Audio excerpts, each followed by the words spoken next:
This is Mr. Beck Does Your Homework, AP Physics, Homework 7.3, question number 4. When a person inhales, air moves down the bronchus windpipe at 13.2 centimeters per second. So my initial velocity is 13.2 centimeters per second, which is 0.132 meters per second. The average flow speed of the air doubles through a constriction in the bronchus. So as the air goes down, it constricts and it gets skinnier, and my velocity 2 is going to be twice. So my second velocity is going to be twice my initial velocity. So it's going to be twice 0.132, which will be 0.264 meters per second is my second velocity. Assuming incompressible flow, that just means we can treat it like a fluid like we're trying to, even though air actually will compress.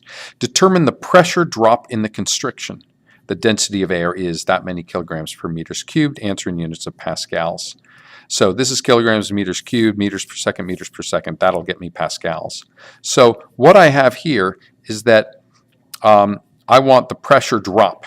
So I know that my initial pressure plus 1/2 rho v squared, that'll be v1 squared, is going to equal my pressure 2 plus 1/2 rho v, sorry, that's a little v, v2 squared. That's not a volume, that's a velocity.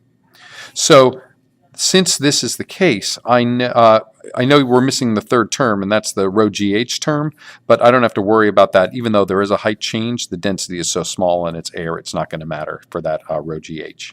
So 1/2 rho v1 squared equals p2 plus 1/2 rho v2 squared, and I'm looking for the pressure drop, so I'm looking for the difference in the pressure.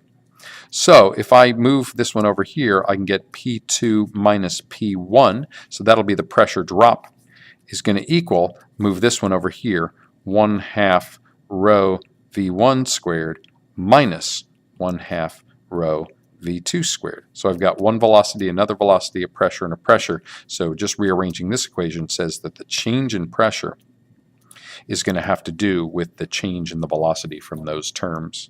I'm given my kilograms per meters cubed. That is my rho, equals 1.29 kilograms per meter cubed, and I have my V1 and my V2 from V1 and V2. So when I work that out, I'm going to get myself my change in pressure. Answer in units of pascals, it will be in pascals.